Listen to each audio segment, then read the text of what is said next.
Video like जरूर कर लीजिए और ऐसे वीडियो लगातार फ्री में पाने के लिए चैनल को तुरंत सब्सक्राइब कर लीजिए और बेल आइकन को जरूर टैप कर लीजिए ताकि आगे भी सारे वीडियो आपको मिलते रहे। यूट्यूब में फॉलो करते हैं तो प्लीज ये वाला फ्री टेलीग्राम चैनल जरूर ज्वाइन कर लीजिएगा। सारे नोटिफिकेशन सारे अपडेट यहीं पे आते हैं, ध्यान रखिए।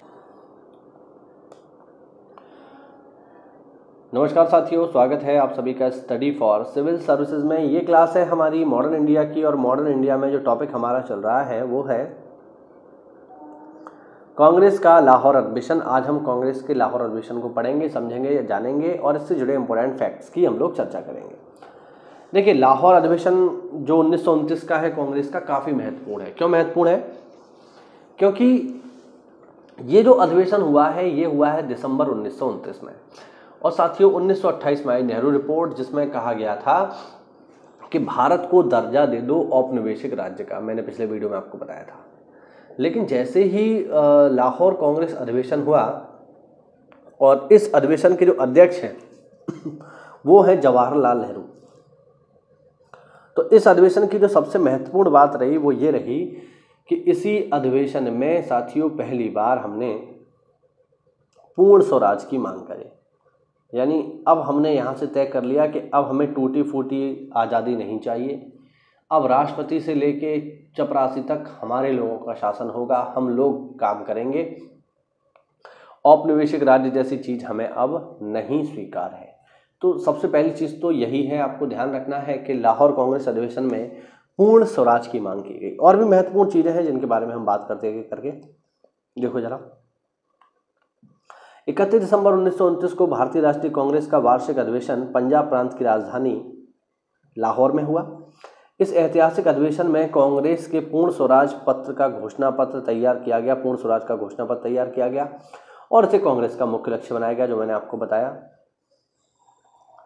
कांग्रेस के कलकत्ता अधिवेशन में ब्रिटिश सरकार को यह अल्टीमेटम दिया गया कि वह 1 वर्ष में नेहरू रिपोर्ट को स्वीकार कर ले अथवा कांग्रेस द्वारा प्रारंभ किए जाने वाले जन आंदोलन का सामना करे। ठीक है। निर्धारित समय सीमा में सरकार द्वारा कोई निश्चित उत्तर न मिलने की स्थिति में दिसंबर 1929 में पंडित जवाहरलाल नेहरू की अध्यक्षता में कांग्रेस का ऐतिहासिक लाहौर अधिवेशन हुआ, जिसमें संबंधित प्रस्ताव पास होने के बाद पंडित जवाहरलाल नेहरू ने पूर्ण स्वराज का लक्ष्य निर्धारित किया। जैसे ही 31 दिसंबर 1929 को मध्य रात्रि का घंटा बजा, कांग्रेस अध्यक्ष पंडित जवाहरलाल नेहरू ने लाहौर में रावी नदी के किनारे भारतीय झंडा फहराया। ध्यान रखना। और भारतीय झंडा फहराया सो फहराया। इसके बाद 26 जनवरी 1930 को हमने मनाया अपना पहला स्वतंत्रता दिवस। ये भी आपको ध्यान रखना है। ये अधिवेशन काफ़ी महत्वपूर्ण है। इसमें हमने पहली बार पूर्ण स्वराज का प्रस्ताव पास किया। इसी अधिवेशन में पहली बार हमने तिरंगा लहराया और इसी अधिवेशन के बाद 26 जनवरी 1930 को हमने पहला स्वतंत्रता दिवस मनाया। देखते हैं जरा और क्या क्या इन्फॉर्मेशन है। 1921 के अहमदाबाद अधिवेशन में मौलाना हसरत मोहानी ने यह प्रस्ताव रखा कि स्वराज को सभी प्रकार के विदेशी नियंत्रण से मुक्त संपूर्ण स्वतंत्रता या पूर्ण स्वराज के रूप में परिभाषित किया जाए और इसे कांग्रेस का लक्ष्य माना जाए। मौलाना हसरत मोहानी पूर्ण स्वराज की मांग करने वाले पहले व्यक्ति थे। ध्यान रखना, इंपॉर्टेंट बात है, पेपर में पूछी जा सकती है कि पूर्ण स्वराज की मांग करने वाले पहले व्यक्ति कौन थे? मौलाना हसरत मोहानी। CR दास की बात करते हैं। 1921 में कांग्रेस के अहमदाबाद अधिवेशन में अध्यक्ष CR दास चुने गए, किंतु उनके जेल में होने के कारण हकीम अजमल खान ने इस अधिवेशन की अध्यक्षता की। पूर्ण स्वराज दिवस।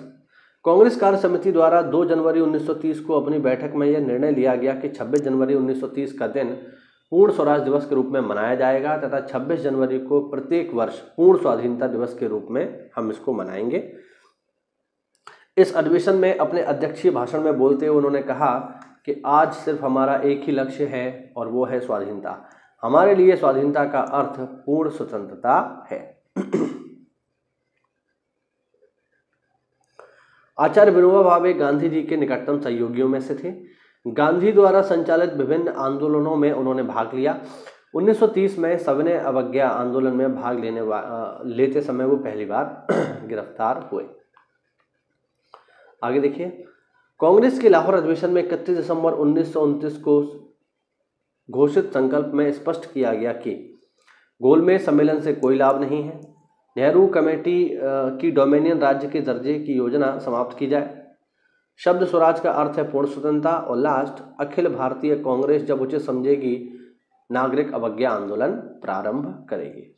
यानी ये जो अधिवेशन है ये काफ़ी महत्वपूर्ण है लाहौर का। एक बार इसको हम रिवाइज कर लें तो 2-3 चीज़ें याद रखनी है। कब हुआ है? 1929 में। कहाँ हुआ है? लाहौर में। अध्यक्ष कौन है? जवाहरलाल नेहरू। मुख्य बात, पूर्ण स्वराज का प्रस्ताव पास हुआ। दूसरी महत्वपूर्ण बात, इसी अधिवेशन में पहली बार रावी नदी के किनारे तिरंगा लहराया गया। तीसरी महत्वपूर्ण बात, इसी अधिवेशन के बाद 26 जनवरी 1930 को हमने पूर्ण स्वतंत्रता दिवस या फिर पूर्ण स्वराज दिवस को मनाने का फैसला लिया। तो ये था हमारा कांग्रेस का लाहौर अधिवेशन जो आपको याद रखना है। कोई डाउट हो इसमें तो कमेंट के माध्यम से पूछिए। मिलते हैं अगली क्लास में, तब तक के लिए जय हिंद, जय भारत, वंदे मातरम।